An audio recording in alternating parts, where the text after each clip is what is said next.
or any religious studies at school, so I was not exposed to any religious activities.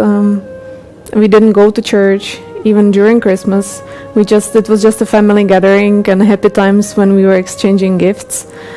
The first time I got exposed to religious people and people who were praying was when I came to UAE. That was in 2007, and I was working in an airline, and whenever we took off with the plane, I saw my colleagues sitting next to me praying. Either they would make the cross and they would pray, they were Christians, or because it was Arabic airline, before every takeoff there was a prayer showing before they will start doing the safety video. So hearing the prayer before every takeoff, it has an impact on you. Like, you already know the words and you are looking forward, because then everything had to stop. We couldn't do any service and we were just there sitting and waiting. So these moments, like, I would inside me say, let's have a good flight and safe flight and come back safe. So I did it for 7 years. All these inside prayers, like, make this flight safe, let us all be safe. But I didn't know the meaning and the reasons or why, so I was just doing it. And then with all my friends around here that I made, some of them were Muslims, so I started to ask questions and be interested more in the reasons. What is the purpose? Why they are doing this? Why they are not celebrating other holidays but only Eid? Like, why is that? So by getting the answers, I was slowly more attracted to Islam. Like, my heart got open, and alhamdulillah, that was the way how I slowly started to learn and comparing also other religions, because coming from or seeing Christianity as the biggest religion, I was trying to get the differences between Christianity and Islam, leaning forward to what was true, like in Islam. It made everything made more sense. So, and Islam is teaching, like, everybody should know how to pray.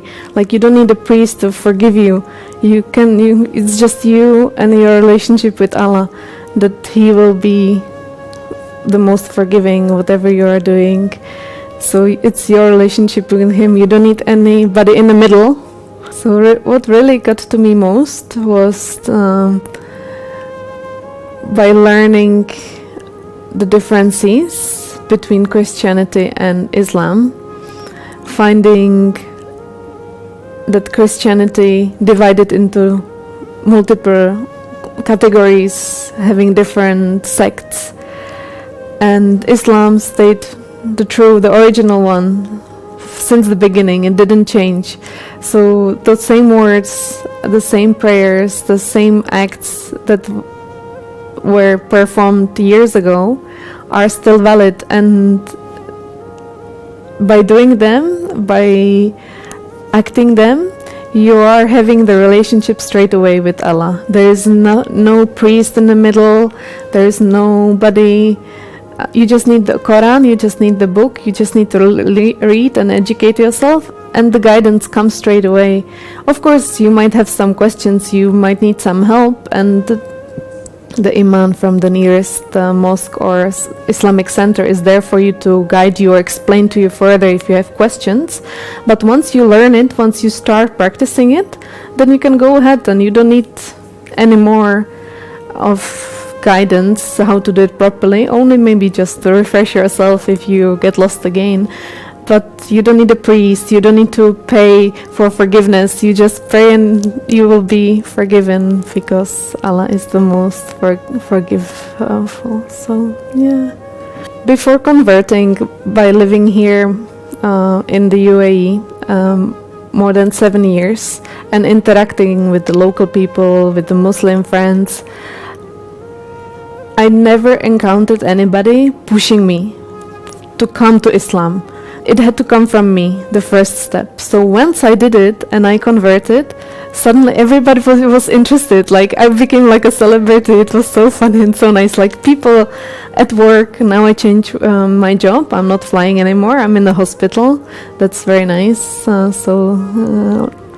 Before converting, my concerns were of course for my family, how they would accept it. And my mom, she has this sense, of course, I'm her daughter, so she's connected with me. So whenever we were Skyping, she would be like, there is something on your mind, there is something going on. What's happening? And when I talked to her and I explained to her my feelings and what I want to do, even before, she would be like, you are adult, it's your life. If this is the way that you need to live your life, then you have to do it. You cannot hold back and then say, we didn't encourage you. It's your life. So I was blessed in a way that I got the support even before.